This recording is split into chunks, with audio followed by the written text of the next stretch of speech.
and that's it. Oh, it's Blackton. Chair, Connie was still working when I left home. She was still at school, so she should be a few days free. And that was. I will. Thank you very much. Item 2, declarations of interest and items on the agenda.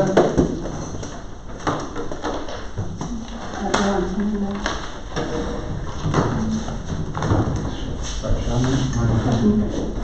Shaman. Mine. No, that's fine. Carry on. That's fine. Let's say nothing. Item number 3, minutes of meeting on the 7th of February. Are they an accurate record of the meeting, please? Yeah. Yes. Happy with that? Thank you. Now, normally we go straight into public open session, but we've actually got Andrew Brickhill here. I think you've got to go to another. You have to leave any early. Yes. So I'd like, with the agreement of the council, to let Andrew bring Andrew's piece earlier. So Andrew's from the Borough Council, and he's very kindly coming on this evening to talk about footpaths and bridleways and help us out with it. You've got a colleague as well? This is Ellen Quinn. She works in the rights of way technical team. Okay. So basically, I thought it would be useful to have the item on the agenda because, especially in the context of the Grays Hill possible development, where the developers are looking to link that development into the local network of footpaths and bridleways. When we saw their diagrams, they were assuming that the bridleway was on their side of the stream, but actually it isn't. So I thought at this point it would be useful to have a discussion about footpaths and understand what can be done to possibly improve them. Andrew. Well, there are two particular issues in Brickhill. First of all, we have quite a few areas within the sort of the built-up part of Brickhill, where we've actually got public footpaths running through people's houses and gardens. Over the next year, we are working through that list. I think there's about 4 particular locations where we will be working through that list of sites to actually extinguish or divert those public footpaths. So there's quite a number of sort of what they call planning failures where for whatever reason the public footpath was not stopped up or diverted during those planning phases. So that's one aspect. The other aspect is the creation of or the diversion of public footpaths. Now, if it's going to be considered as part of the planning application, that's fine because the developer can do that as part of the planning application. But if we do it as a standalone, then we have to get the agreement with the landowner. So the council can do it, the Borough Council can do that work, but it has to be with the agreement with the landowner. So what I'm not clear about is that the path that goes round the edge of Woodlands Park, the very broad tarmac path, yes, is not a public footpath. No. The other side of that stream, through the undergrowth, is a public footpath. There's public footpath on both sides, believe it or not, on both sides of that watercourse, yes. Or are you talking about the bridleway? I'm talking about the back of Westroad Way, essentially. Back of Handle Road around there? Yes. Well, Westroad to begin with. Yeah, so on the northern side, let's say the northern side of the watercourse, the bridleway, that's where the position is of the northern side of the watercourse. But that is outside of any area that is part of the potential Grays Hill development. So would a developer, as part of their application, try and include within it land that's not part of their, diversion footpaths that are not part of their own? No, they can't. They in order to undertake any form of diversion, they need the agreement of the landowner. Okay. And so the basic question is, who's the landowner in that for that plot of land, for that area where the footpath is currently the tarmac path, as opposed to public footpath? I don't actually know. I'm sorry, I don't actually know who that is. We can find out for you. We can find out. So if we said logically you'd like it to be diverted, or in principle to be diverted, and it's still not actually in the borough's own ownership or any other, well, it's still the developer's land. Yes, he can do that as part of his planning application. That's the best way for him to do it. The original development part. Right. Personally. Right. But Which is still going through the process of adoption. yes. So we've got the land that's been built already, Yep. with the path constructed, Right. it's on that path, Yep. and then we've got Grace Hill separately, where the new developer is proposing to pass through that land and connect it to the land that's probably personal. Right.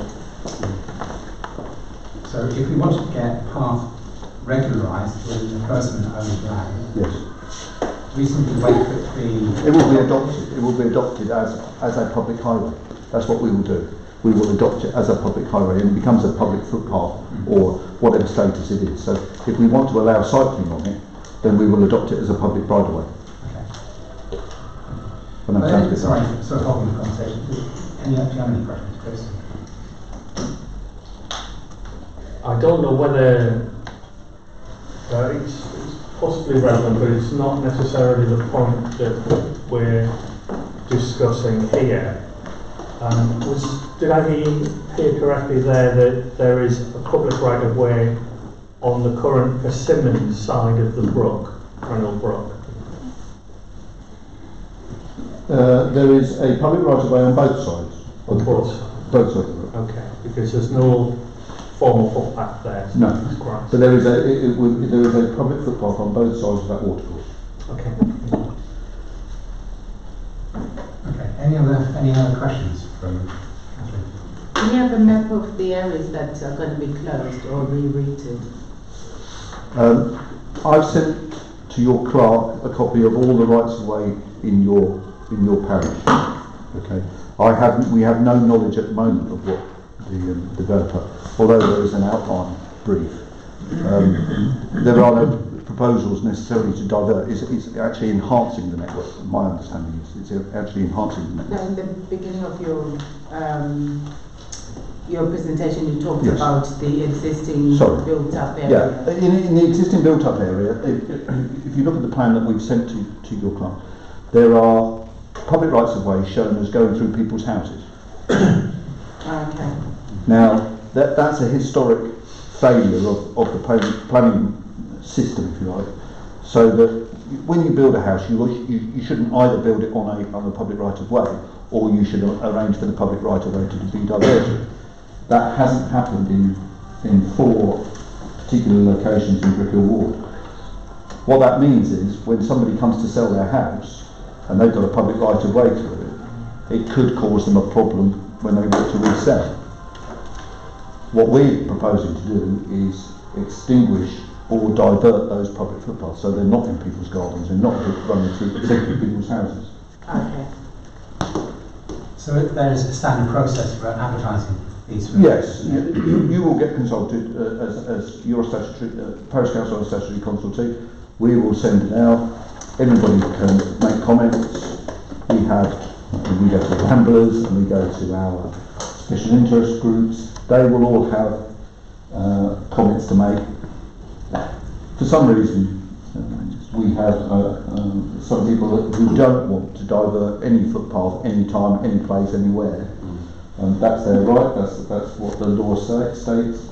I can't see as they can object to a footpath that runs through the middle of somebody's house, because it's completely unusable anyway, so, but we have, but yeah, and then ultimately, if they still object, it will go to the planning inspector, who will ultimately make a decision. Chair, as a planning inspector, we gave permission for that to happen. If the Borough Council objected to the whole development, it was the planning inspector who gave permission for that to go ahead. The bits where they're going through houses, Charlie, are around Ethel Mead, down there. It's quite old, ancient development that it wasn't sorted out at the time.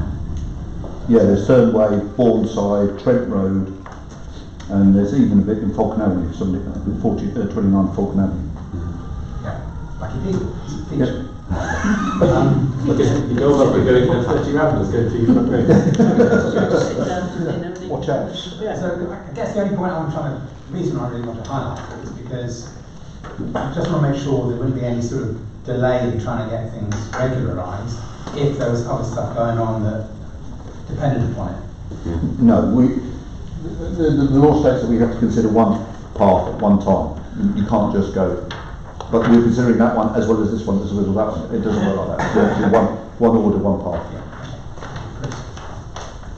So really, what we need to do here is look at this as the whole issue. So I had some contact earlier this month from Claire Pitt on behalf of the environment, and she was asking for the detail of the conversations we had with residents in sort of Meadfoot, those kind of areas, when we were looking at potentially opening some of the gates up, and she was looking to resurrect that. I sent her the detail that we had, and then asked that she, if she's considering it, not to consider it in isolation, but in conjunction with the new proposed Brickhill development.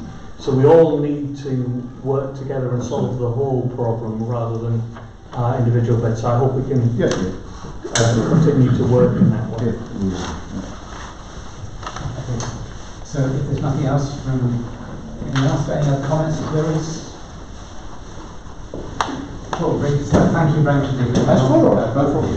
And I hope we can get it regularised. I hope we can get the one I'm very worried about is BW23. That's that little chunk that goes on through the brambles. Yeah, we can have a look at that. We can sort that All out. right. Thank you. Right. Thanks, Rob.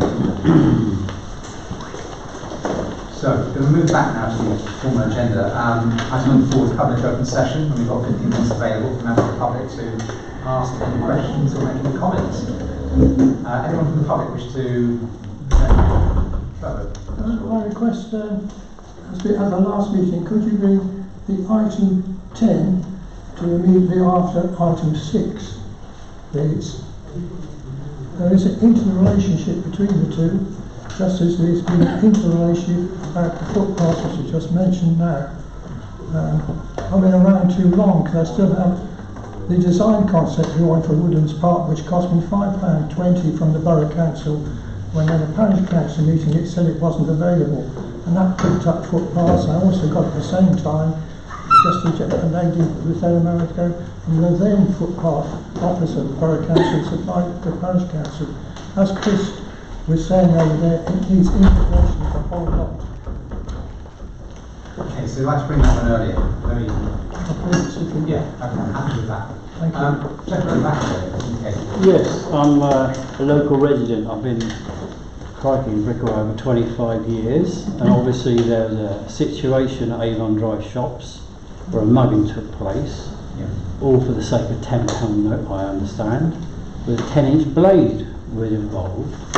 Now, last year I came to the meeting after the 2 murders involved next door, quite a packed audience it was, and police presence was going to be uplifted, more patrols. Well, obviously that didn't work very well, and I want to know what your comments are about what happened recently, and I don't want a political answer. I wonder if there's anything that could be done about this situation. I'm pretty worried about it. I've got kids, I've got grandchildren. They're coming up to an age now. It's coming up to summertime. They've been playing the street. And even last night on BBC News, if you saw it in Luton, some people were convicted of a drive-by shooting in Luton in broad daylight. Now, I can't see why that won't happen here. It'll creep up here, because we know what the problem is. But what do you think could be done about it from your point of view? Well, we have got a meeting here on the 12th of March with the police. It's what they call their priority setting meeting. And the way, I don't know if you're aware of the way it works, but basically the way they're organised locally now in the urban area, they carve up Bedford into groups of wards. So Bad choice of words there, carve up. Groups in different areas. So we've got Brickhill, Harbour and the Paris wards, which they treat as one sort of unit. And they'll be having a meeting taking place here, I think it's 7:30 on the 12th of March, when they'll be asking residents to set the priority for their extra policing for their With respect, focus. Mark, this was said last time at the meeting last. Well, I'm sorry, I'm just explaining. This is what's happening. It just may be helpful for you to be aware that this is going on. That they will be doing this meeting on the 12th. They'll be looking to get feedback from people, residents, as to what they would like to see as the priority. For some time, the priority has been essentially been drugs and drug-related antisocial behaviour. When they came in here and had their big meeting and had those 2 horrible murders and additional assault, stabbing. Obviously what we saw was the police flooded the area, but they can only do that for a limited length of time because they don't have the resources to keep that level of policing up. So obviously what happened eventually, they closed the operation down and they went back to normal level of policing. So I totally understand the concern. All I know about the incident is what I saw reported through the Bedfordshire Police, through their email system. At the shops there are CCTV cameras which are Borough Council operated, so they're being monitored from the control room, and if they spot anything happening on those monitors, they can inform the police about and get the police involved. But beyond that, as I understand, there's somebody getting money from the money machine outside McColl's. So, I mean, clearly it's a very, if you like, a vulnerable position because you're out in the open. I know people who don't like using that machine because of that situation, but you shouldn't have to worry about that. I don't have any panacea. All we can do as a parish council, we have put in CCTV cameras elsewhere, and we're looking to get one in which will go overlooking Waverley Green. But obviously, this is a totally, it's a particular incident in one particular place, and we're not going to end up. We're not going to have, through any of our actions, any extra policing happening in the area, and B, we're not going to have extra cameras on top of. I don't think we expected to see the drivers being particularly an area where we thought about having any extra cameras put in there. So I don't have a great answer to it, I'm afraid. But is there an answer?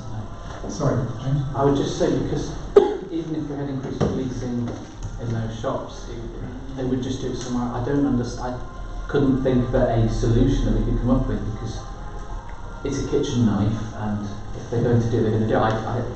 I'm all for increased police presence, but other than through education early on in schools, I don't know how you would stop someone doing that. Yeah. Okay.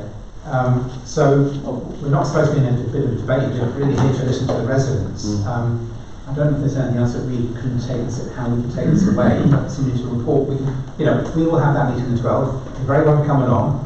I'm very happy to highlight the item then, if not before, with the police. They will be aware of it. Clearly, they are aware of it. So, what will they do extra if I moan at them? That's the question. Fundamentally. Any comments? So, can another gentleman at the back? Are you wishing to? Well, it's generally accepted that the police force is always getting cut. And we're getting to a stage now where young people can almost please themselves what they do. They can cause problems and nobody ever seems to pull them up on it. That's my biggest concern. It's not really a good situation to be in nowadays. If you go back a few years, this sort of thing did exist, but not to the level it does nowadays. So my concern is that lack of policing is the main cause of these problems. And I know they're under restrictions with budget and etc. But it doesn't make the average person feel comfortable when they're walking my dog, particularly at night, in a quiet street, for instance. Along King Bolton Road, not aside, yeah? Yeah. So I am concerned long term about the way policing is going. It's almost like remote control, and to me it's not acceptable. I can hear angels singing now. If I can add my voice, I'm a resident of Tyne Crescent, actually on the corner of the Woodlands, I can't remember the name of the road now, and I've been a victim of 2 crimes so far. The last one last week, and Councillor Beals is aware. He kindly offered to have a look at the CCTV camera. The lowlife, for want of a better word, was actually recognised, or was recognisable by one of the residents. but the police can do nothing, absolutely nothing. I have CCTV, and I've been told by the police that I have to have notices that says you are being watched by CCTV, inviting them to smile at the camera. Yeah, the situation is getting really ridiculous. You're right, you know, I think collective voices might have a little effect, but really, what I'd like to know is where these convicts are coming from, where these people are coming from, because Brickhill used to be a really select area. And now all of a sudden, with 2 murders, the Avon Drive thing yesterday, I have a young daughter with 2 very young babies. One of the crimes committed against my house was a lowlife looking at my house for over an hour. She saw him. When she went out, he pretended he was doing something on his mobile phone. For all I know, he was taking photographs of the property. And then when my daughter came out the door, he ran off on his bike and smashed the window of my car just for the sake of doing it. The alarm went off, so he didn't grab the sat-nav, and he was seen by a resident. Yeah, it really angers me, which is why I'm here tonight, by the way. It's the first council meeting I've ever attended, just to add what little voice I have, that these buggers have got to be caught. We've got to stop them, or we've got to do something. The police can't, because we're all aware of what's happening politically with the police. But what do we do? Just stand here and do nothing? You know, you have voices, your councillors, I assume you have some voice somewhere. You know, I think the cry from the residents of Brickhill is, can you help us to do something? What can we do? Can you give us some ideas? I've spent money on CCTV, on alarms, on everything, but what else can I do? I've got a baseball bat, but the police said I can't use it. So, what's the answer? We just moved our Wendy and I have a camera, we've just moved it to look at your property area because of the antisocial behaviour that's going on there. Yeah.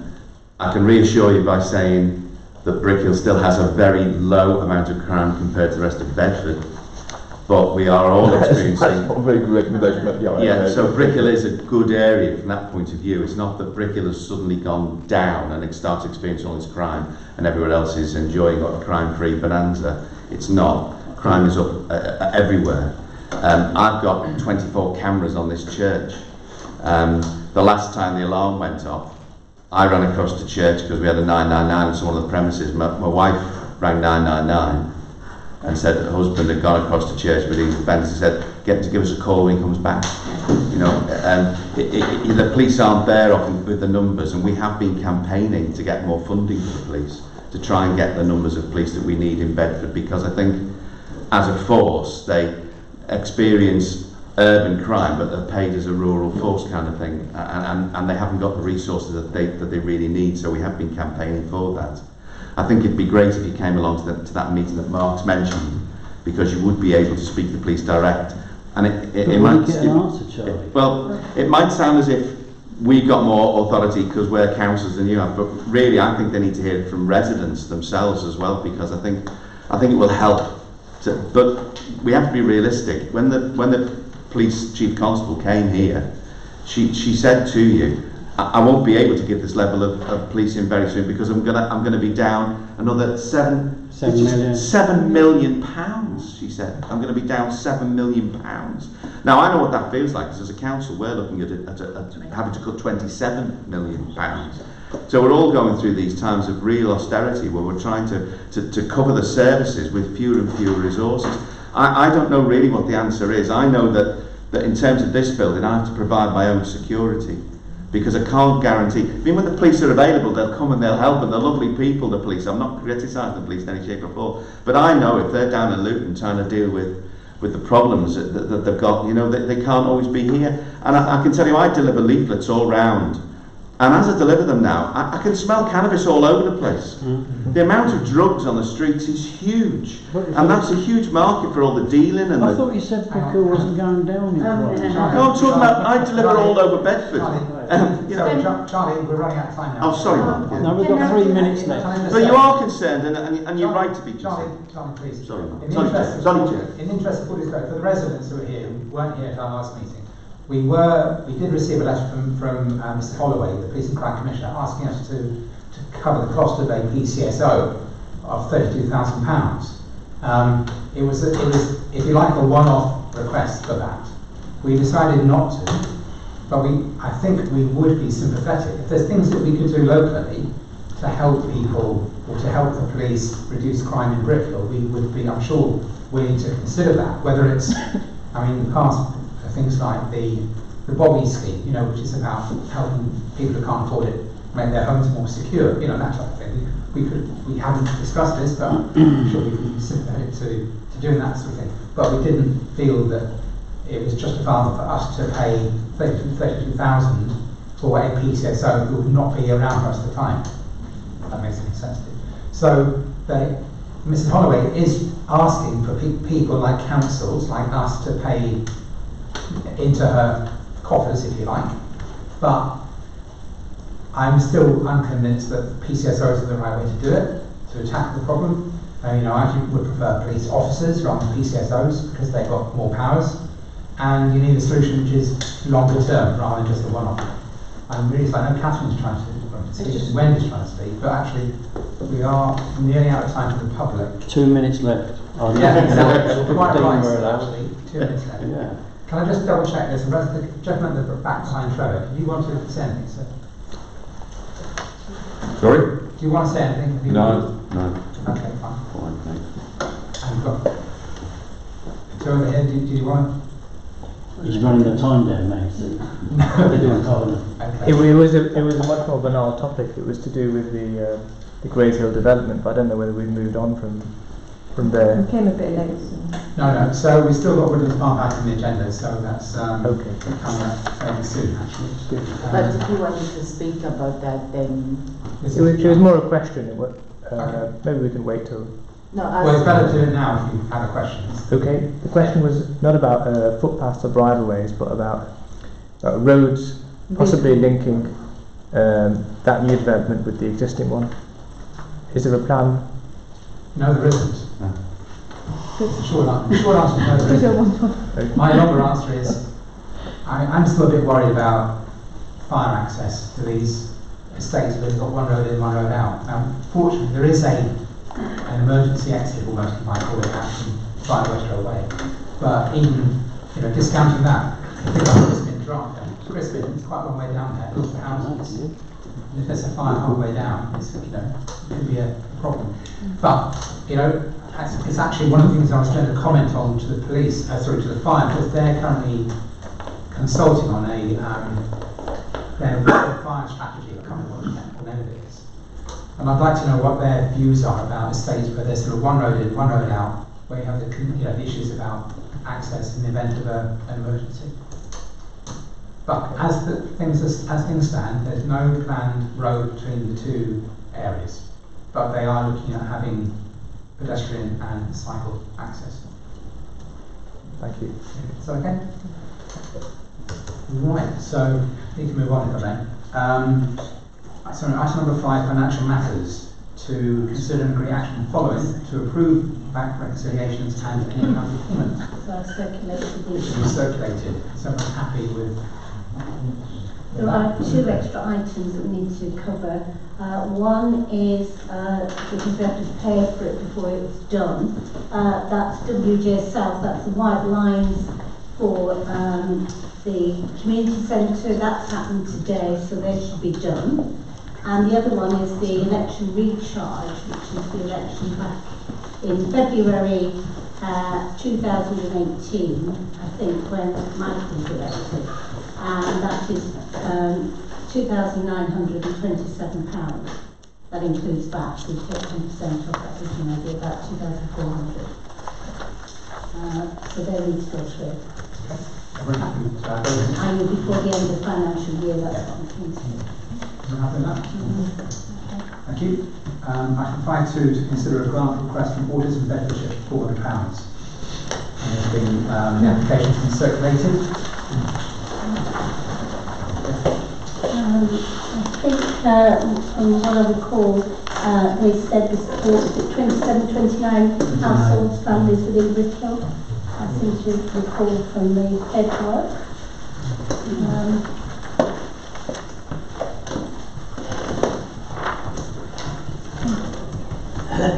Any questions on the application? Go through our paperwork. Sorry? They're very thorough paperwork. Which is good. Very good. So, everyone happy to pay that? Yeah. Thank you very much. Item 5.3, the NJC Salary Scales 2019-20.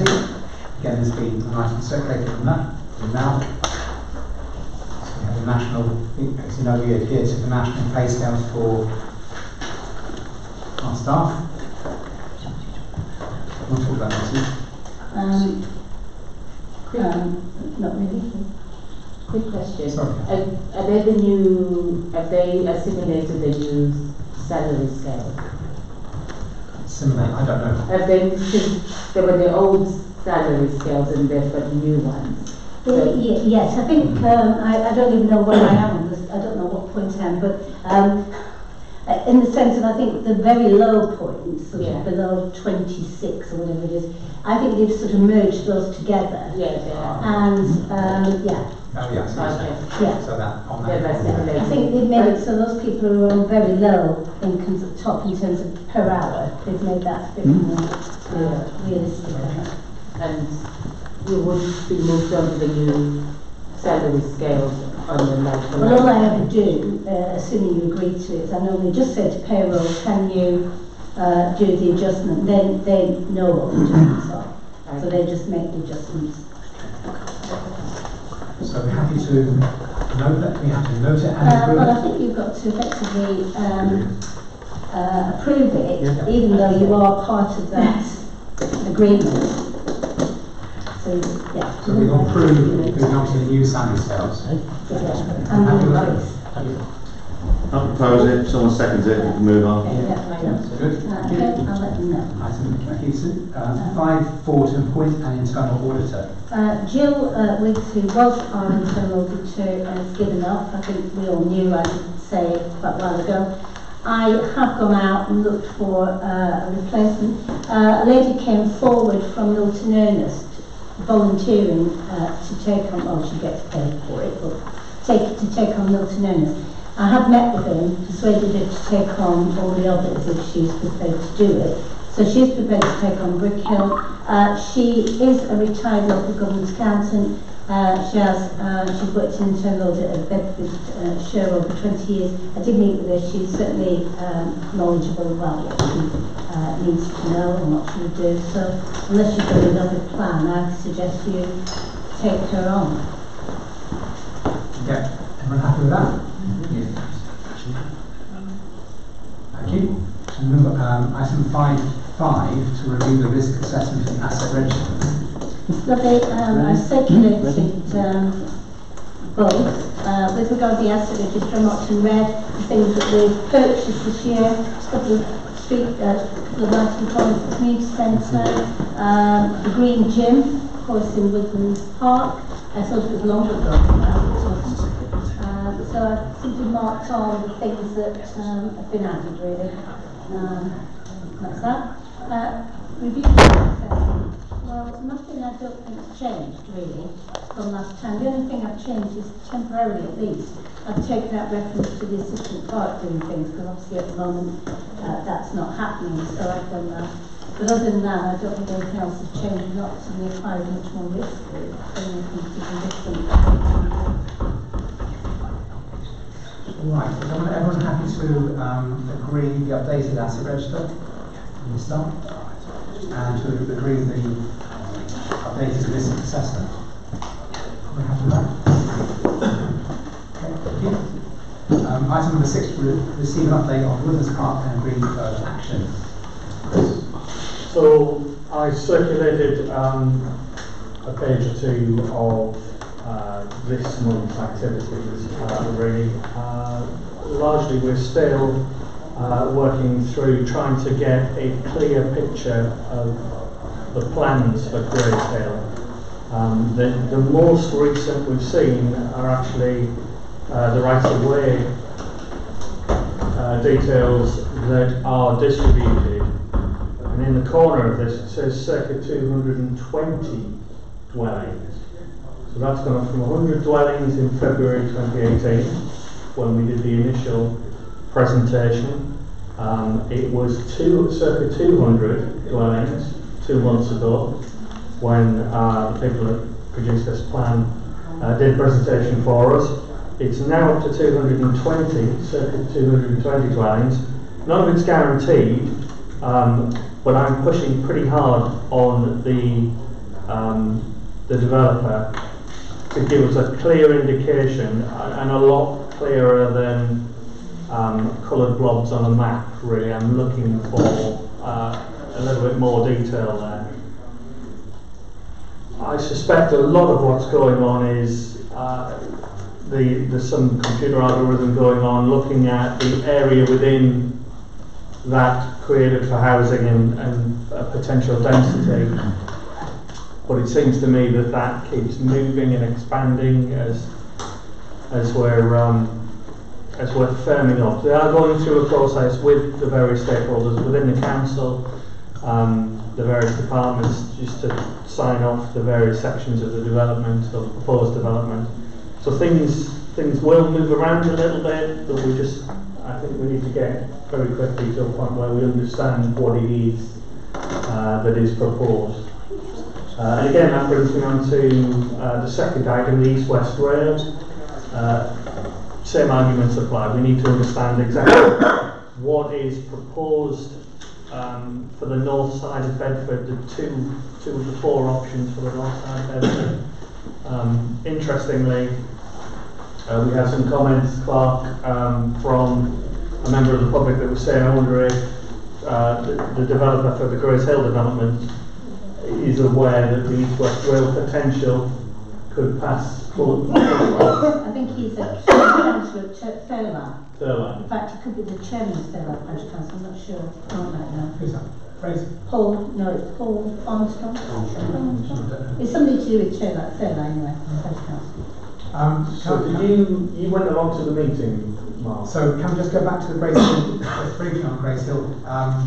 So I went to Rangeley Parish Council, Stephen was there as well, and where they gave an equivalent presentation to the one they gave us, but with a revised plan. And I think if I can summarise the comments being made by the Rangeley Parish Councillors, they were more focused on traffic on Cleat Hill, and on the roundabout, proposed roundabout conjunction of Grace Hill and Cleat Hill / Kimbolton Road, and lighting and light pollution. I don't think they commented on the actual housing part of it itself, that I can recall.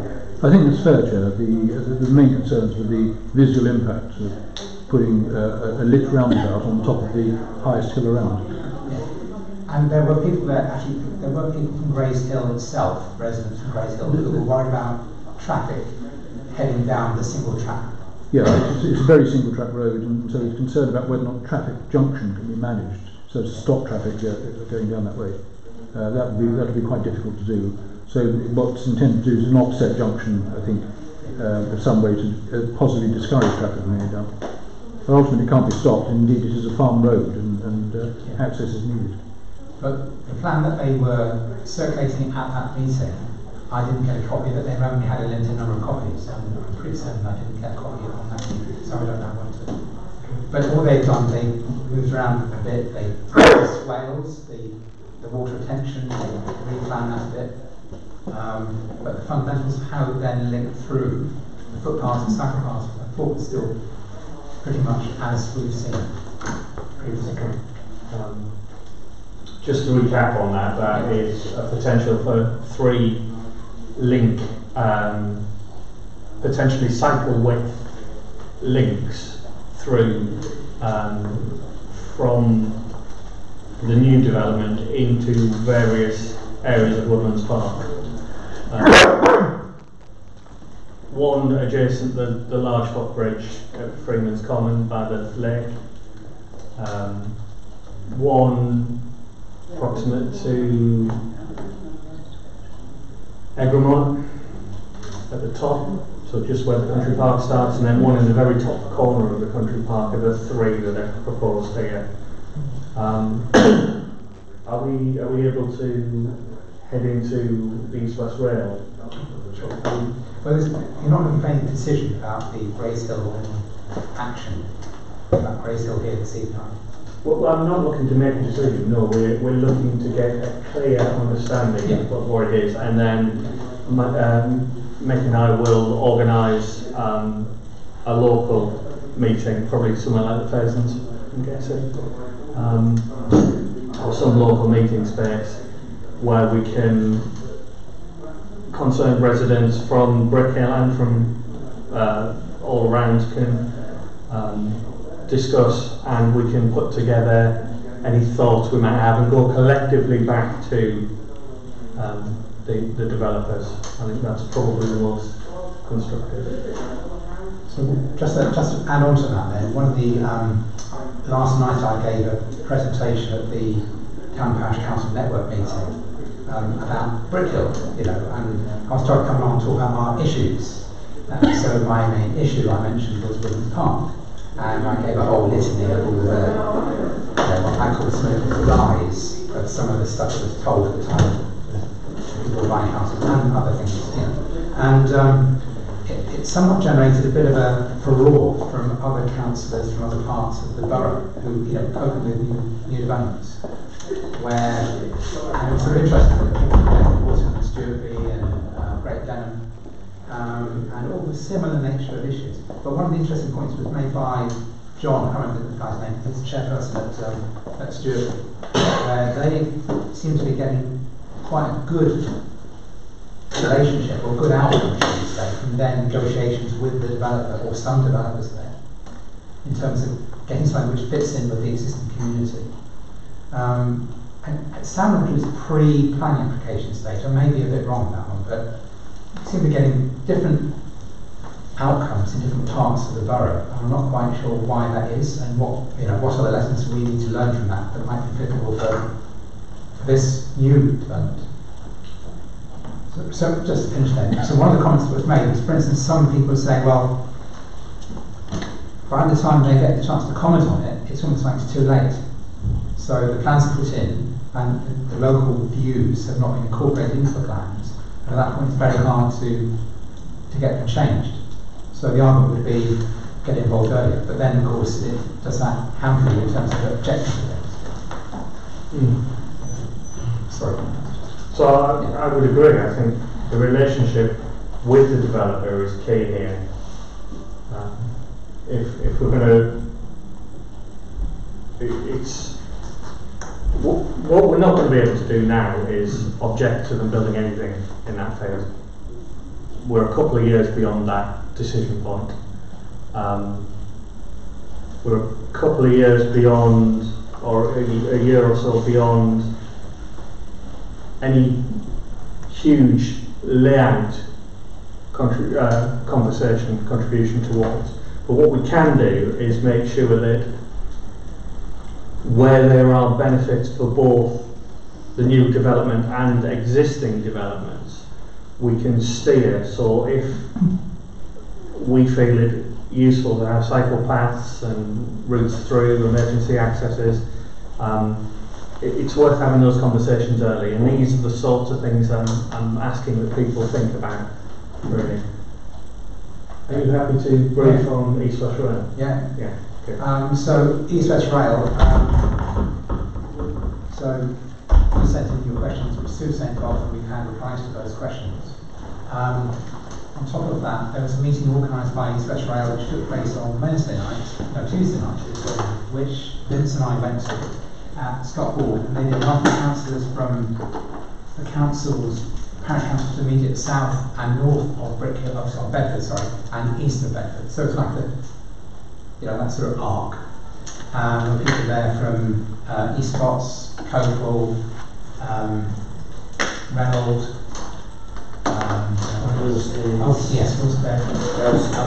that sort of bunch. And essentially it was of a similar nature to their general consultation. They asked us to sit around, look at the consultation documents and the technical report, and also they provided this map, which is a map that I hadn't seen before, which basically shows the parish boundaries and superimposes the 5 route corridors. So it made it a bit clearer as which parishes are within each of the different route corridors. So we basically just, we group into 3 groups. This is a different group, Tony Hare, people like that, and I was with people from Reynolds and other councils, and basically put together our questions, and we put them up on a flip chart, and this guy Will Gallagher, who's the technical director of East West Rail, sort of answered them, but they're taking all those things away. I don't think anybody came up with anything earth-shattering. The comments that people were making is a sort of trade-off between people want to see the town Bedford Midland station survive, if you like, but on the other hand, people are concerned about the congestion and how to be squeezed in extra trains and all the parking that might, flow from that. So it's that sort of trade-off. And funny enough, so Stephen and I have been going to similar meetings recently, haven't we? So we've both been to Cardington Parish Council, we've both been to Rail Parish Council. And funny enough, the people in the north are in favour of the southern routes, people in the south are in favour of the northern routes. I'm broadly generalising there. And Wellington like Route 8. I'll just give you that. Oh, thank you. Because it doesn't affect Wellington as much as the others. But the problem is the way the whole thing is couched. The conservation is couched. It's very general. So how do you really know what the true impact would be? Other than you can visualise what the width of a railway line going through an area would be. But then issues around noise and disturbance by building and disturbance by an operation. So I don't think, as I say, there's anything earth-shattering you can add to what we probably think of what we talked about before. So then one piece of new information from I thought it was a very good response that we got to our questions of last month. It was a personal response, first and foremost, because it wasn't just a formulaic response. They've given assurance that they'll produce better maps. They've given assurance that they will consider the natural environment, biodiversity, ecological issues. We brought up potential for nesting red kites. They've asked for a bit more information, which I'll go back and give. The one bit of new information is in their response to, we can however confirm that East West Rail is being designed to carry both passenger and freight services. So that's likely to be near enough 24 hours. That's on Tuesday, it was only going to be passenger. No, I'm not sure it's true, but certainly in the documents it does refer to freight. And one of the things that they have certainly said to me, if not to the wider group, the northern route, they could achieve the gradient necessary to allow it to accommodate heavy freight. Because there's like a 1 in 80 gradient for light freight and 1 in 125 or so for heavy freight. But the interesting question would be, if you look at the line that goes out from the River Main Line to get across and up Arrow Clapham, it could be quite an almighty structure to go over the A6 and the river and those sort of that road area. It's kind of quite a complex area to fit in a railway line. Could be quite a nice, could be quite visually intrusive, shall we say. If not engineered, it might be a challenge from an engineering perspective. So, yeah, can only assume it's going to be freight as well as passenger. Do we know whether the intentions for it to be electrified? So this bloke he was getting all carried away about the fact that by the timescales they're looking at, he's saying it won't be a classic electrified line. He said it could be with new rolling stock. They might be able to do something clever like it sort of has small sections of electrified line, and then that gives them enough to power up to get to the next bit. But that's the bit. He was talking about possible other stations charge up, because he said there'd be no diesels by 2040. So who knows? So that stuff doesn't exist yet on the British Railway. What sort of time scale are they looking at for doing it? They're saying 2023 for Bedford to Oxford, aren't they? And it's going to be longer for the bit east of Bedford. It took them that long to design a Black Cat roundabout, let alone bringing it. It's a pie in the sky.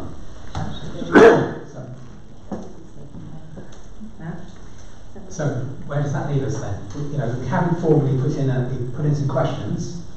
It's upon us that we can put in a statement about our views, about preferences. And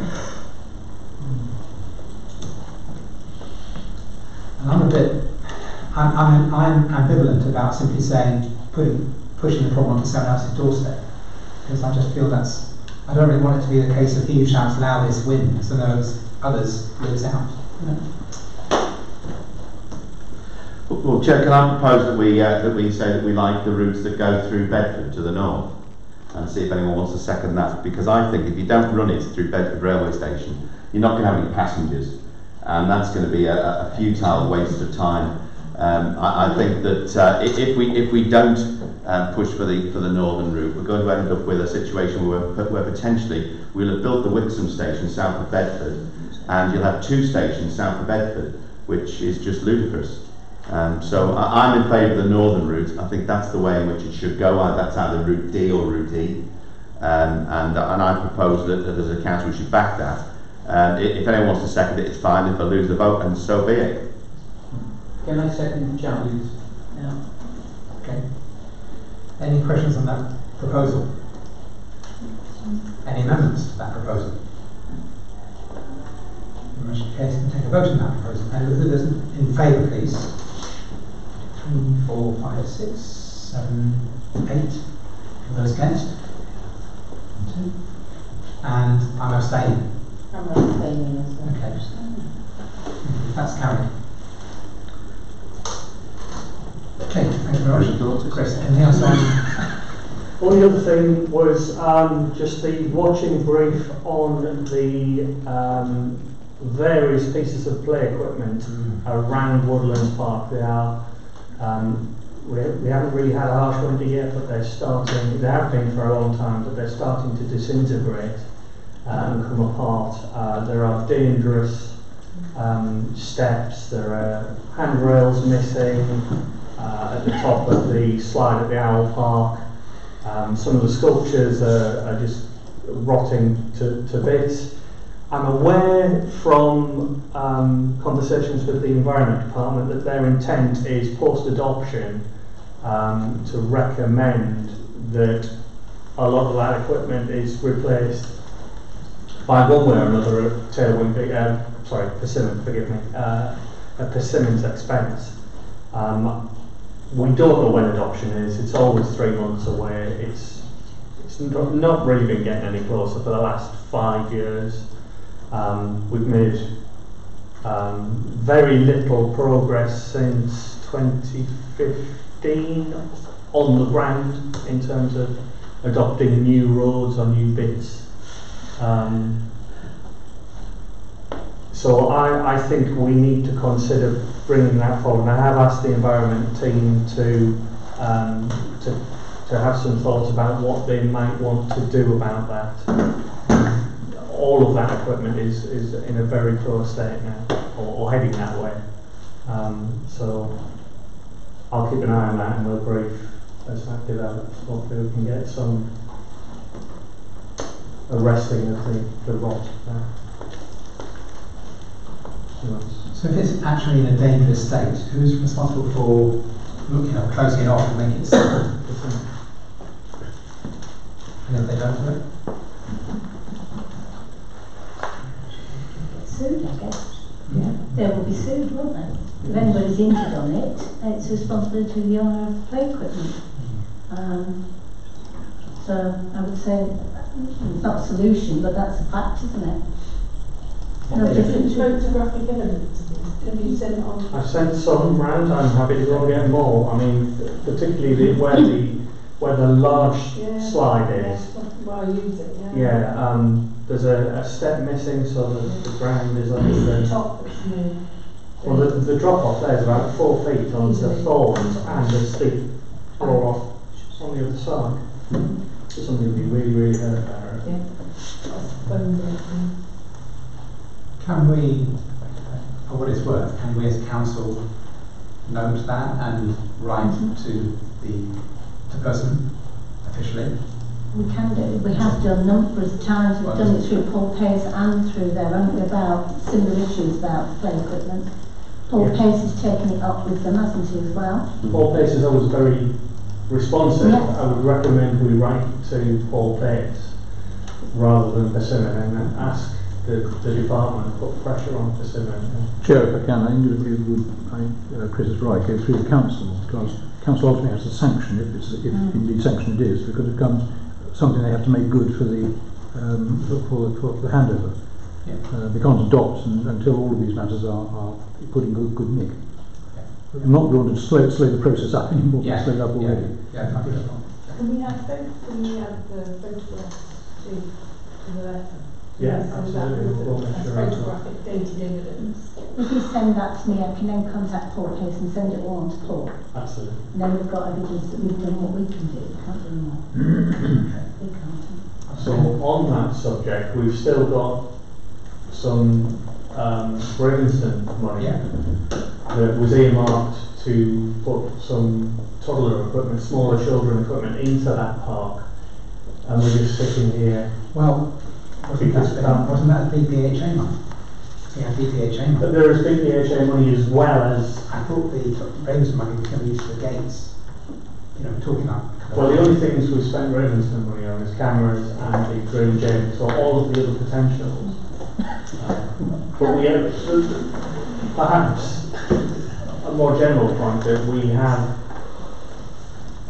spoken to people and put a plan together to put small children equipment, simple equipment into that play park, and we're just sitting here.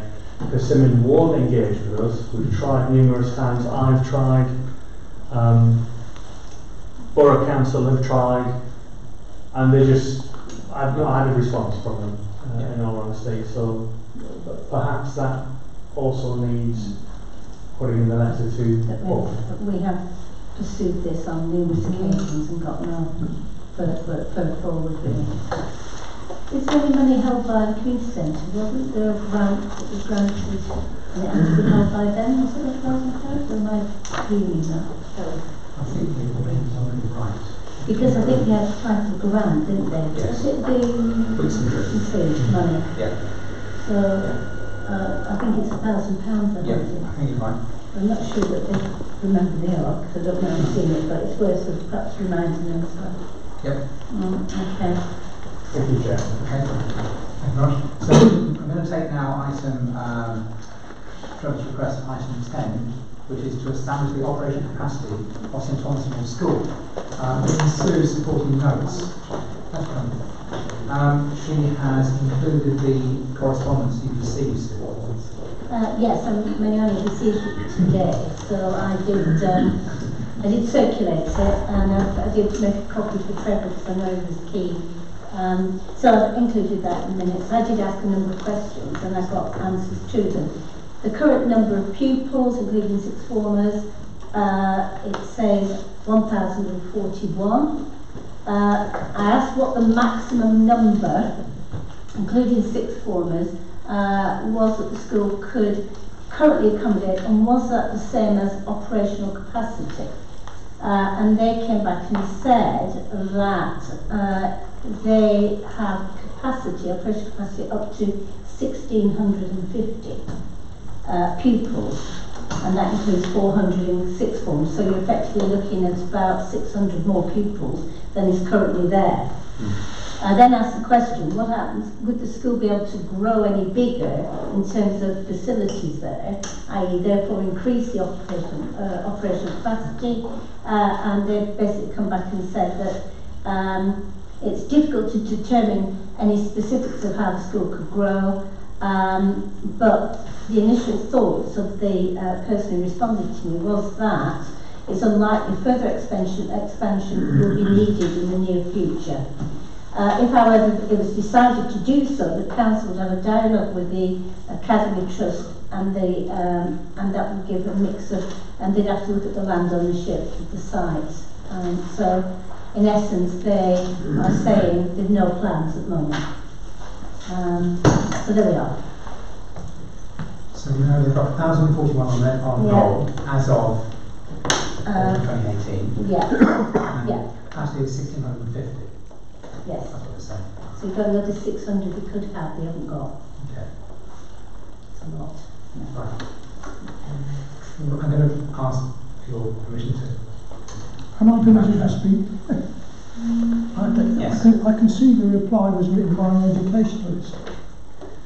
Because if you read the planning approval, it spoke in terms of extending the school by 12 classrooms, which would give capacity for increasing the number of pupils to 140. And if you went back to the beginning part of the transport report came in there, it gave the figure for 2016 as 942. So if you add those together, as I mentioned before, you come to 1,100 upper school. I think the information that has been obtained by the parish council is excellent, but it wants querying, because I doubt the figures that are put in here. There is not the capacity in that school. I designed enough schools, and I've never seen a school like this without a schedule of accommodation. And I've been saying sometime I'd like to share a schedule of accommodation for the different age ranges. And one of the oddities in here, it talks of capacity for 400 places at the sixth form. Yet the planning didn't know how many were in the sixth form when they gave planning approval. So I would query these figures exactly as they are put. They may be right, but I would like to go back to what was approved under planning approval in relation to that school. Why I linked it with Woodlands Park, because if you put that number of pupils, if it goes up, you're talking about increasing in vehicles and travel.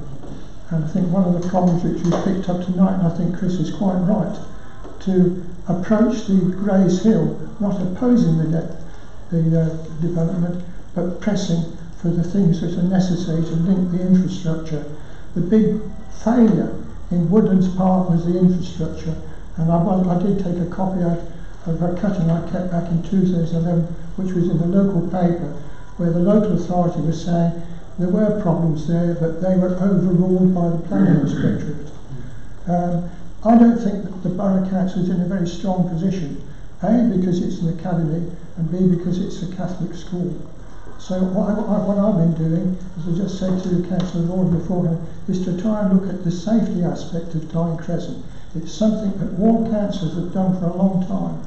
And without knowing what the capacity of that school is actually going to be, the planners are quite wrong. They've not spoken to, well, I think they're wrong, they've not spoken to a highway engineer as to what the impact would be of increasing that to that number. But personally, I don't believe the 1650 number. If you go back, and I did go right back through all the minutes and gave of the parish council and gave a copy to Sue.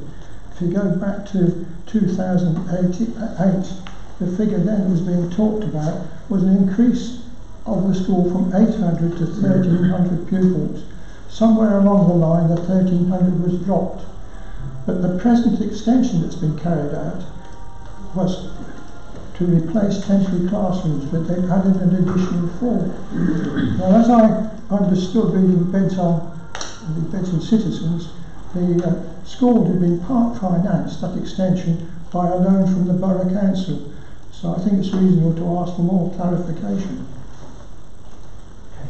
So there is a meeting scheduled, isn't there, of the resident liaison meeting? That was in March, or is supposed to take place in March, isn't there? I think the residents, I've been very disappointed with the residents' meetings there. There's this question I've been asked in the very first meeting, as we repeat it over and over again, and we're getting replies from a deputy head teacher who is not the education authority. The education authority is the Roman Catholic Diocese of Northampton, and the power seems to lie with the St Francis CC Academist Trust. And if you look at some of the things that were in your minutes here, I don't think it's been handling a particularly straightforward way so far as consulting local people. I think people have gone along to these meetings in good faith, and really what they've been raising is the same thing which was known about even before they held the first meeting. And it's repeated over and over again. And I think what we're getting back is just frustration. So the 26th of March is the next planned date that we know of. 6:15 in the school library. That's a Tuesday. So I see no point in asking the deputy head teacher any more questions. There's a new head teacher. I met him by accident going up to the thing there, and I've actually tried to get to him. I've also made it known to the deputy head and to one of the St Councillors of Free Sea Trust, who was standing in the entrance there once, that I'd like to be invited to a trust meeting.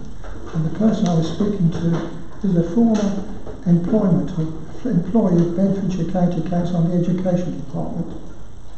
So they should know a lot more than we've got coming here. Schools were designed with schedules of accommodation, and yet they were submitted to the Department of Education and Science, and those schedules of accommodation had to be approved as well as the area. I come back to the basic of what's our intent of all this discussion. Pardon? I come back to the basic bottom line is what are we trying to prove, what are we trying to determine here? So we've got information from the school's organisation officer. We're querying that, Trevor, and you think you should be looking at, going back, you mentioned about schedule of accommodation and even what's actually in the planning, what's been agreed around plans. So the main concern is about growth, isn't it? About how many kids are coming in and out of that school and impacting the local road network and safety. Yes, but the outcome quite is what Chris was talking about. You're talking major planning at Brickhill. The Woodlands Park didn't get off to a good start because you've only got that one access which you talk about. You're talking about adding to Grays Hill, and then if you're talking at the same time of increasing the number of pupils per school, my view is about what the safety aspect is of Tyne Crescent. That's where I live. And the number of pupils you're putting there impacts upon circulation down that road. And I would like to look at it in terms of, well, personally, my personal advice would we look at the school in relation to Woodlands Park, in relation to Grays Hill. You're talking about cycleways and footpaths. Something's got to move somewhere. And also, as you know, because they're all in these minutes here, there's been some question about a secondary access to that school, which has never been resolved. Right. Sorry, Catherine. Going through Beecham if needed be, wouldn't there be the secondary access? They said they won't open the back entrance for kids going out off all drive. Okay.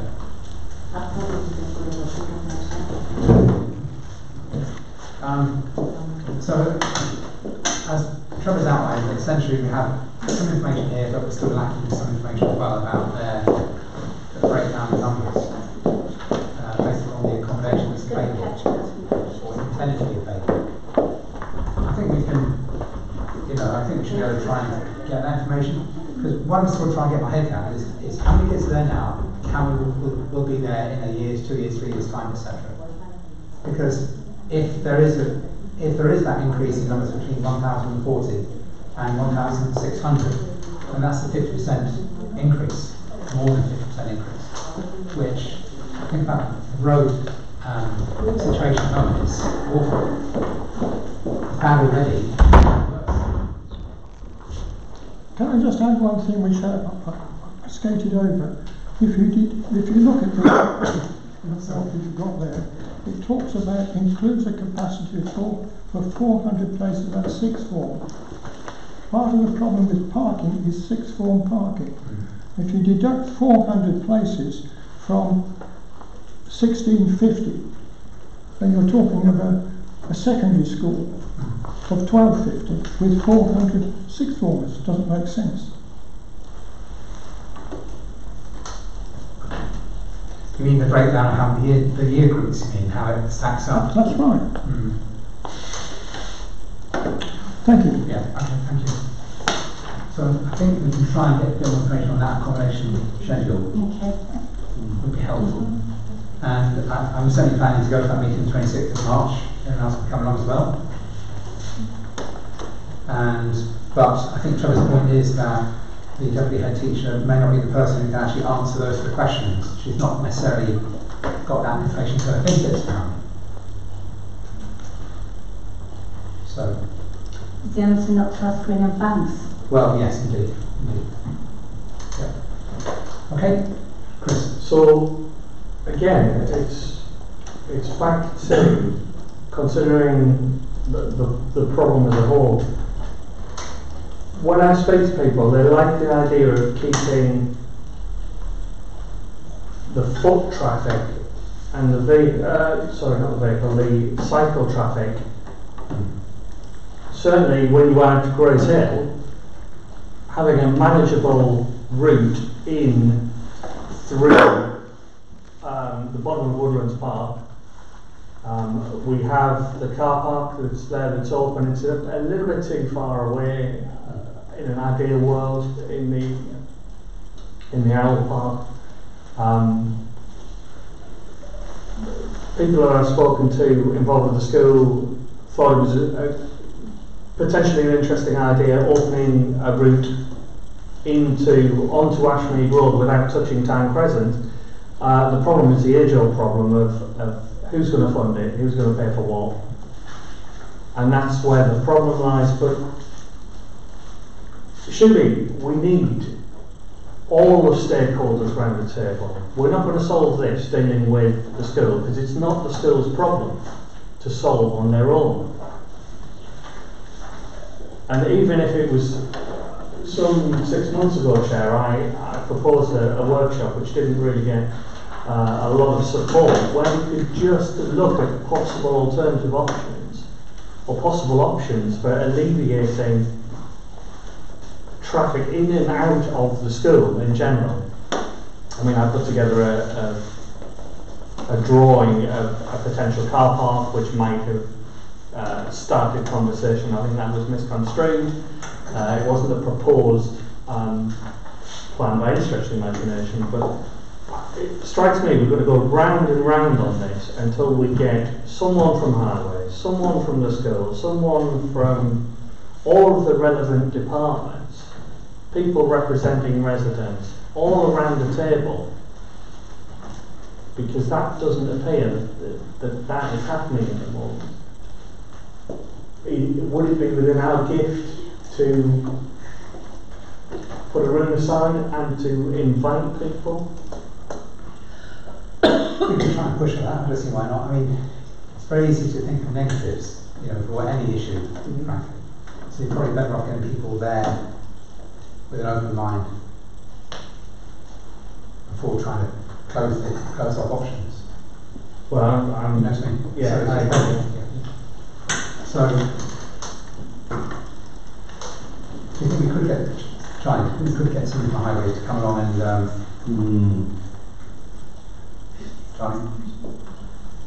Charlie? Sorry, we're just looking at the admissions numbers. We think they might actually be going down, not up. Yeah, the admissions policy for 2019 is 150 pupils, which as it goes through, 5 years, so it's 750 plus a 400, so you're looking to 1100. I don't think they're looking to increase capacity to 1650, looking at their admissions policy currently. Is that they may have capacity for that, but the numbers coming through from the primary schools would not sustain it. And like you said, like we're saying, even if each year group's 200, 240, that does track from 400 in the sixth form, because you get a little bit of wastage going on as well. So it seems like 400 is reasonable. Yeah, it's in line with other. So Chris is suggesting that we have invite people to come along to discuss it from different areas, if you like, from Highways and education and the school or the trust. It wouldn't hurt.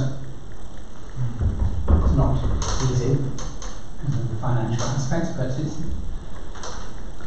Chair, I think it's a post-election thing, because we're just about to go into elections and PERDA and all the rest of it. We won't be able to do very much. I think perhaps it's an item for the new council. That round particularly. So, May/June. Yeah. We can try and do it in May. could we set it up now and invite people, you know, just try and get into diaries of officers?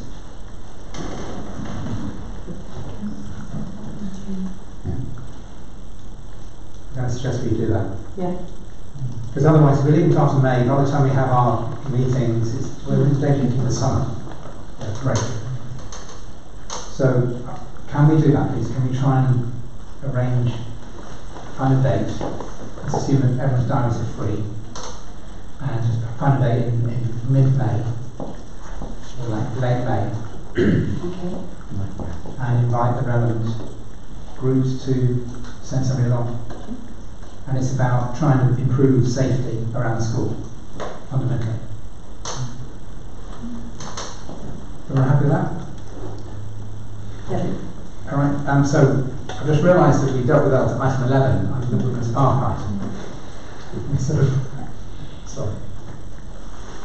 So moving on to item 12. Well, before you move on to anywhere really, the issue then is what are we going to write?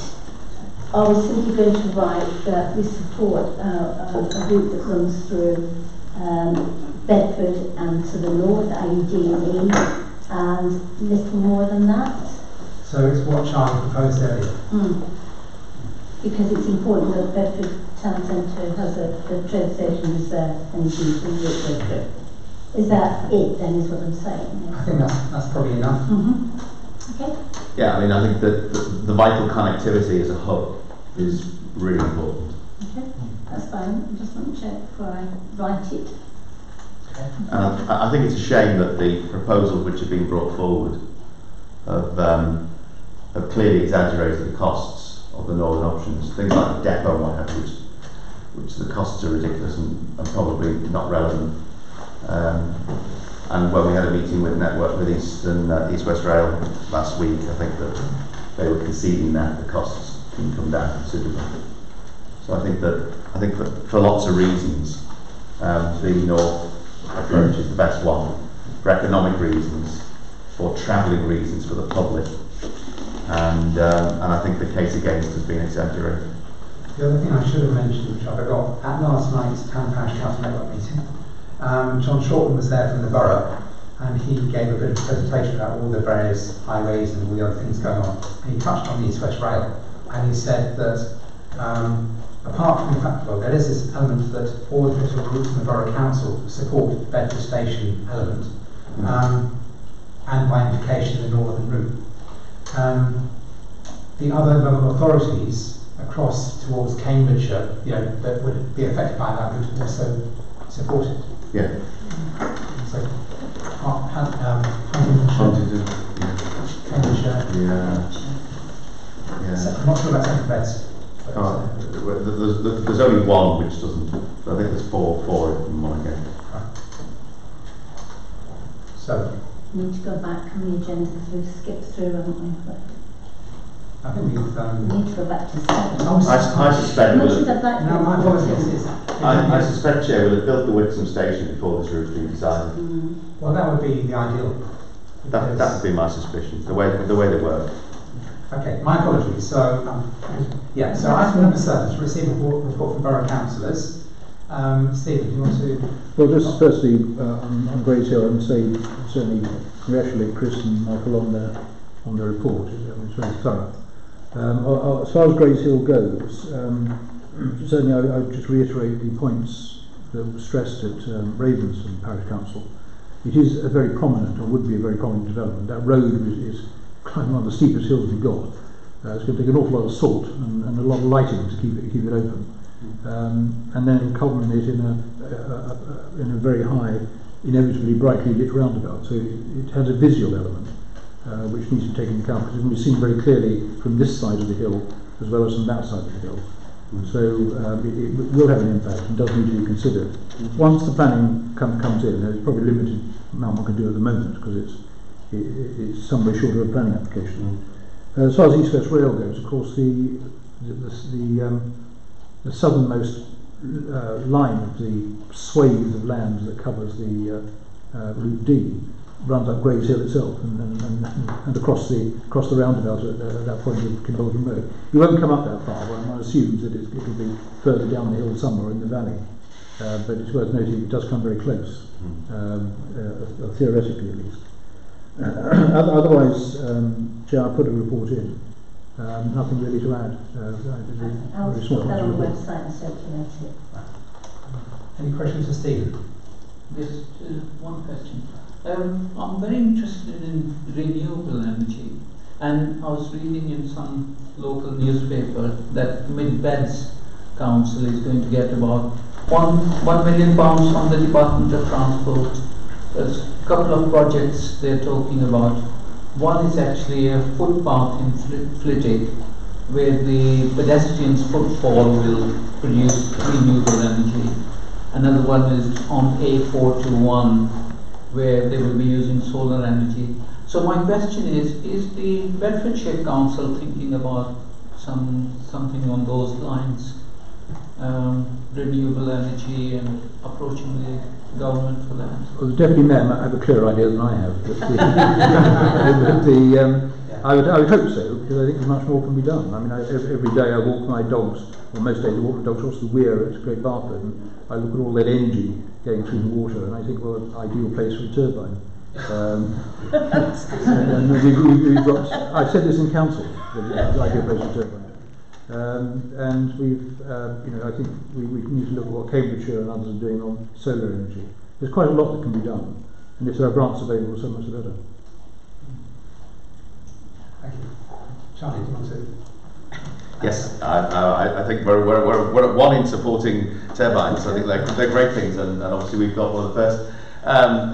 The vote side, we are looking at lots of renewable technologies. We've already installed literally thousands of solar PVs. The Borough Council is operating now on biomass boilers. It was oil when we took it over. We have a vast array of different technologies which have reduced carbon from where we were. We're now at 53% saving. We had a target of cutting it to 40, and we've got to 53 already. And this week we signed a climate change emergency proposal. So we're now looking to go to zero carbon. So I think that's really good. And currently we're looking at some ambitious projects which will involve not just producing the energy in an environmentally friendly way, but also storing it with battery capacity. So that's something that's quite exciting, really, because if you can start storing the energy, then it gets over a lot of the concerns that people have about, the wind not blowing, the sun not shining. And if you can sell that electricity back into the grid at high peak times, then you can do quite well off it financially. So we are always looking at different schemes. We've won major awards. I hope we continue to make major awards, and we'll also look at funding wherever we can find it. You probably know that the funding for the LED streetlights, which was a fantastic project, attracted, I think it was nearly 5 million of government funding, as well as our own funding that went into it from the Borough Council. So wherever we can get those grants, we do so. Right. Thank you. Charlie, Wendy, do you want anything else you want to mention? No. Any questions for Charlie, Wendy? In which case, thank you very much. Right, item number 8, community payback. Receive an update on possible community payback projects. Okay, I'll be really quick. I met with the organiser, Frank, Waverley Green, identified a few projects, not least the Memorial Garden, cleaning the play equipment and redoing some benches. So here's the week they will start work on alternate weeks starting the 20th of March. I've hired the community centre for the day, each of the days, because they need somewhere to go to the toilet, to have lunch, etc.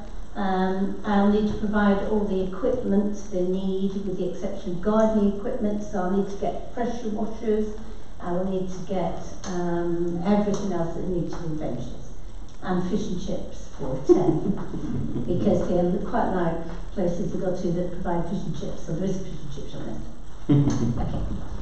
So that we will do, and that's going to happen. Now, in terms of the second aspect of that is, They look, because they do this and they do not charge as such, they look to organisations to not give them money, but to agree an amount and to purchase equipment that they request that they will use on numerous jobs.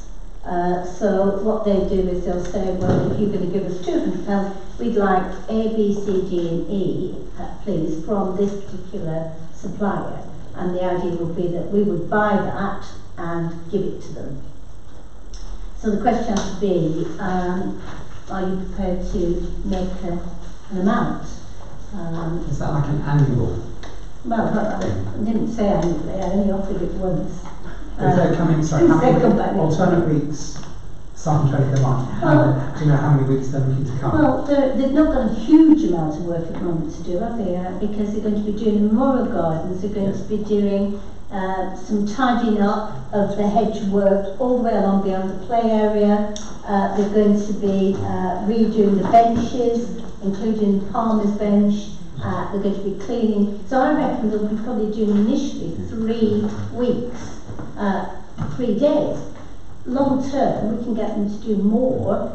We just need to identify more projects for them to do. So there is more to do. We do have to offset that against how much time I'm going to be involved in buying fish and chips, buying bottles of milk, washing people's hands, and going down buying tins of Ronseal paint, choosing colours, and whatever else I've got to do.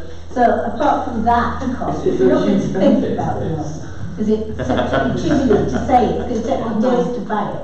Of course, there are more things we can do. They can look at the wildflower meadow, well, that's another issue. We need to get work done on it.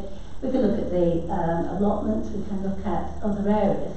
But that's initially what I signed up for, so to speak. I felt that was enough. I think it's worth trying it out and seeing how it goes. See how much it costs, because is that work we were going to pay to have done anyway? Yeah.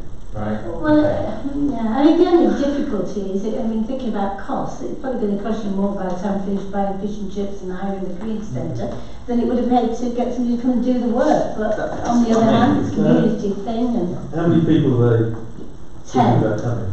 10. And a fish and soup. chips, is it? It's a lot. If you want to join you down You know, the carrot and the chip shop, right? I'd like anything to do fish and chip shop. Well, yeah. So you could argue it's a community service, not community necessarily Brickhill, but community-wide in terms of. So it feels more expensive to get free fish and chips. What you said, and then buying equipment on top of that. yes, well, this was someone's bright idea, and we're just going down the route and going down that route. Of course. I think it's definitely worthwhile. Try that. See how it goes. Give it a bit of time, and then we can evaluate it afterwards. The question is then, it does expect you to buy some equipment here. Well, I propose that we do that. So how much would you like to buy? Let's say 250 quid. They're saying 300, so I'd say 300. Okay, well, to be honest, you did mention thousands, it was me. There's 200 quid, doesn't it? Can't you just give me 200 quid? No, they can't do that. Because they're not allowed to take money. The organisation, they need things. So they've got like an Amazon wish list. So, well, that's going to give you a wish list. It's so bizarre. I don't mean, but you can't go after them and buy 200 quid worth of stuff, can't you? There is a site that they use, a website that they use to get equipment. Anyone like to second that proposal? Yay! Progress. Yeah. I just don't want to be buying a lot of equipment. Any questions on that?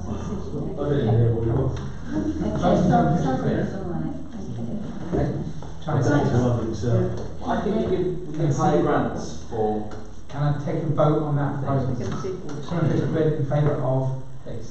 I'd like to see. Anyone against it? No. Mix. Thinking about not voting. I was going to go for 200.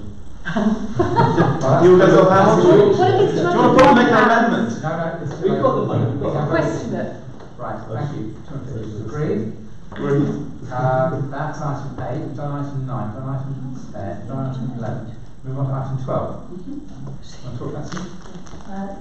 Well, I've circulated information that you've all seen. Don't know there's much more to say. I circulated your code of recommended practice on local authority publicity, but I also went back to the Local Government Act 1986, which deals with publicity, and I've sent out the points 1, 2. Point 3 I haven't bothered with because that's where actually physically funding somebody by students, which we're not doing. And then section 4 of the Act actually refers to the code that I sent out to you had last time.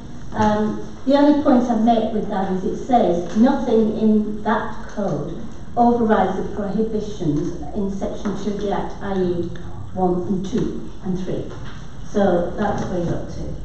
So I suspect what you've got to do is ask the question, you look at the issue and compare it to 1, 2. If it passes 1 and 2 and 3, then you look at the code. If it falls at 1 and 2 or 3, then that's where it falls. So can I just bottom in a couple of comments first of all? So I noticed in the Bugle there's a reference there to PERDA. Yes. The 6-week period leading up to elections, whereby essentially it's saying there that we have to comply with again, it's the Code of Recommended Practice, the same document, in fact. Yeah. So it's that 6-week period prior to an election. Council should avoid communications which could be seen as promoting individual councillors in the 6 weeks prior to an election. Yeah, I think that's you individually. So that's the. I think that's you individually. So yeah, you shouldn't be, campaigning for vote for Norris. I think that's what it's saying. Really. In the 6 weeks prior to an election. So that kicks in from about mid-March.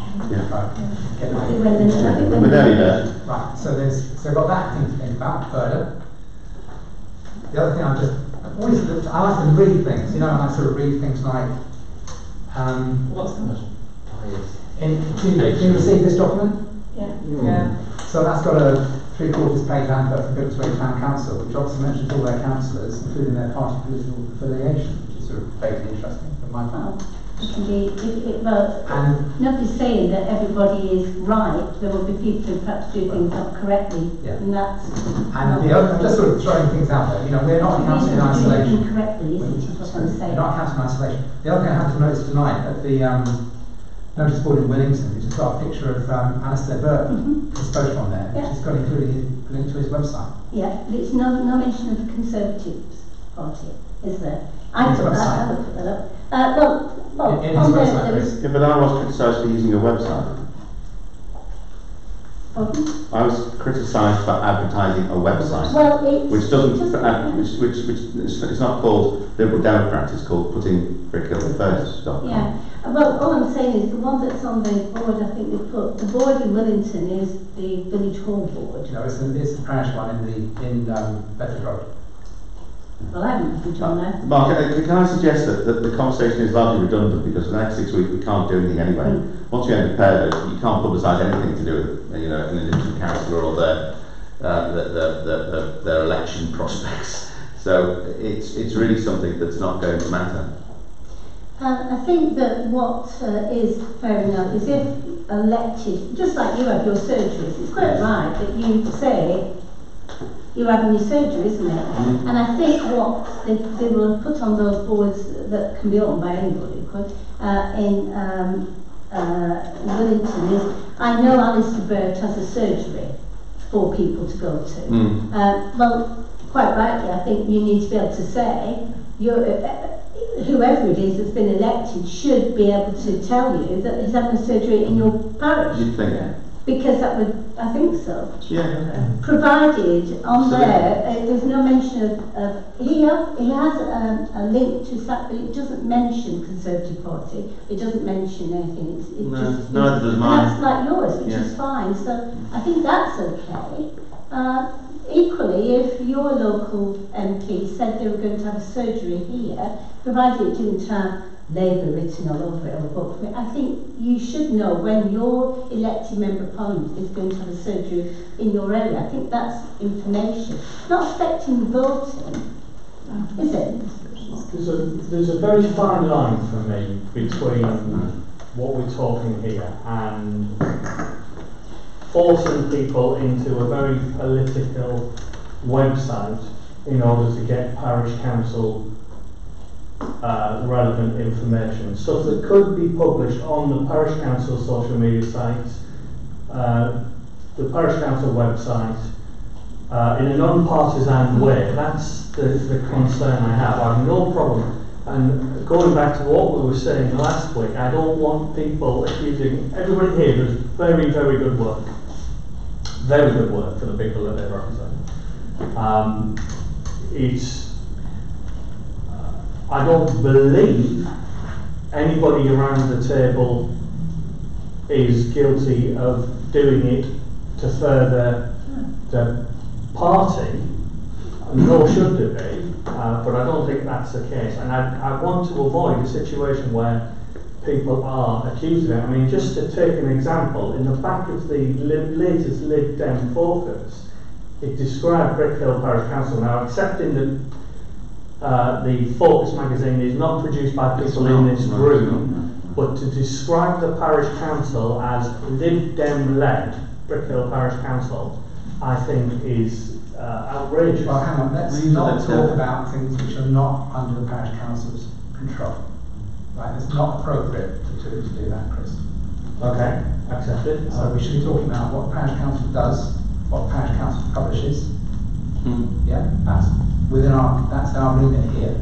So the point is that we are, so what I was trying to demonstrate there is we all do good work, we all do it for the residents, so I don't want us to get into a situation where we're confusing residents, where we're having non-inclusive surgeries and things like that, which is a problem we've had in the past.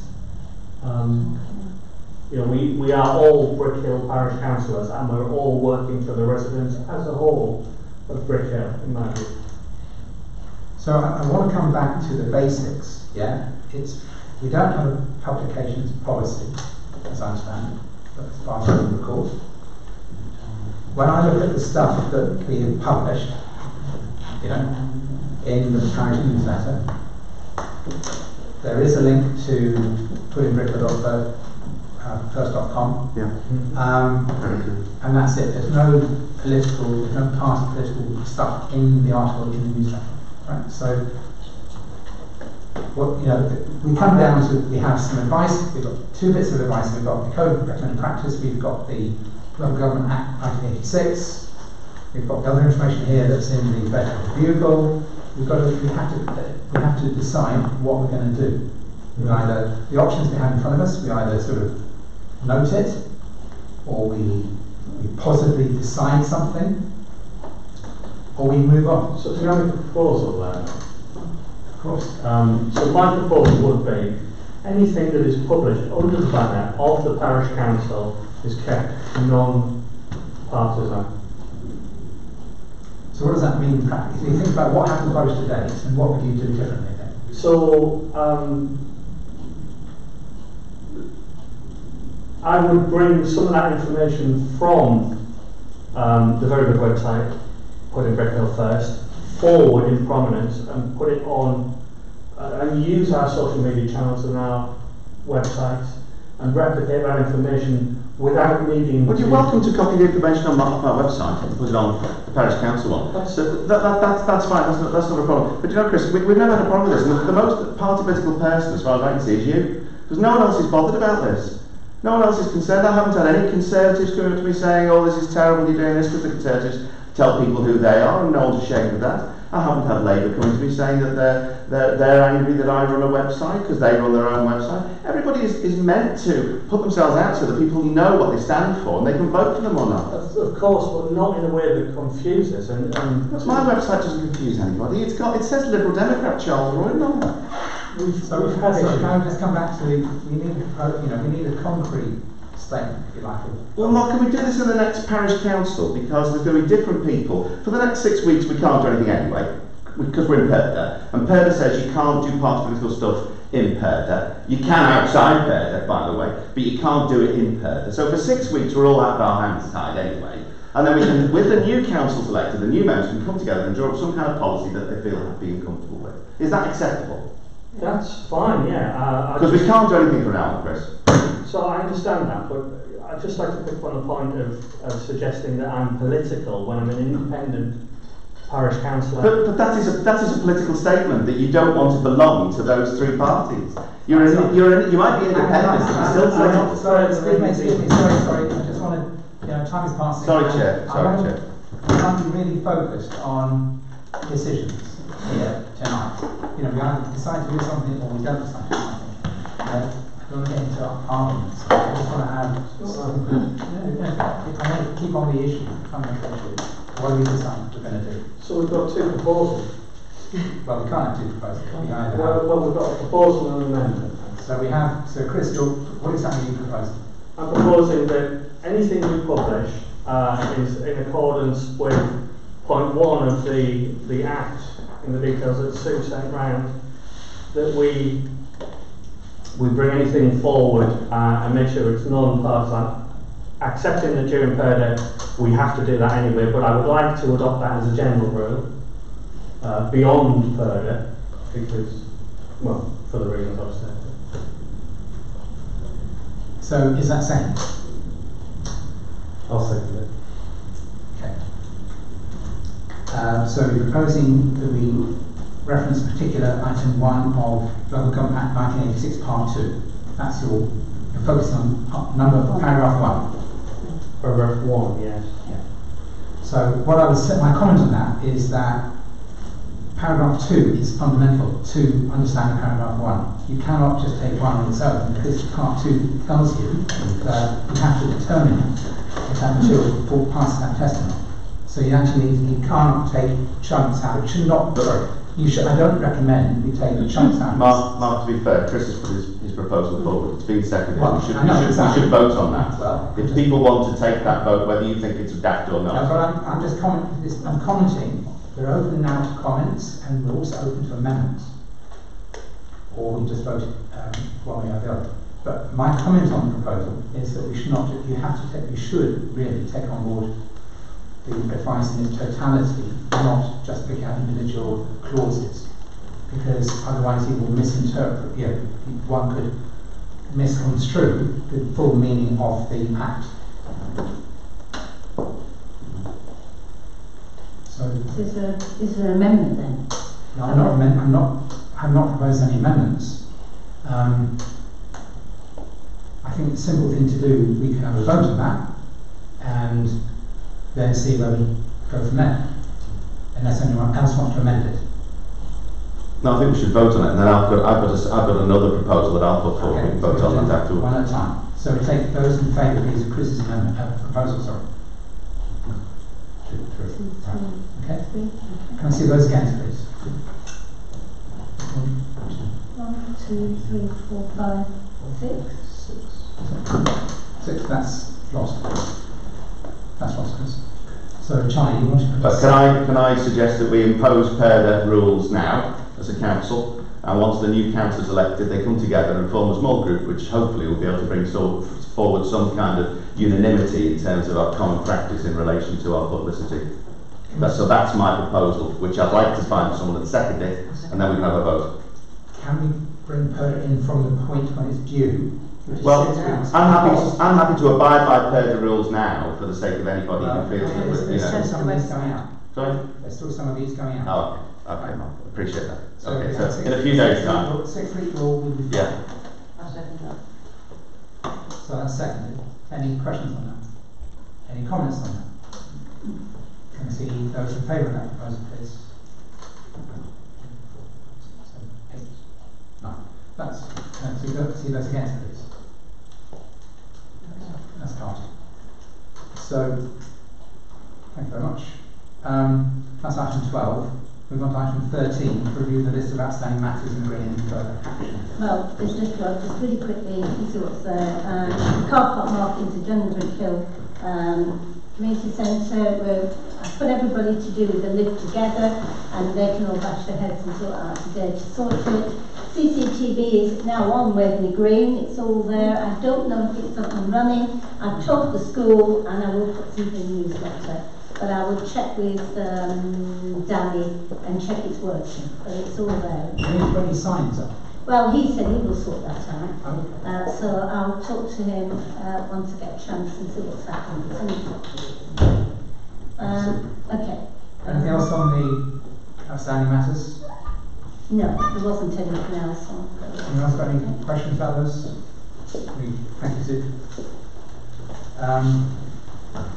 Right, the next meeting is the 4th of April. Okay. In which case I therefore declare the meeting closed. Thank you. If you initial these, there's no check, there's no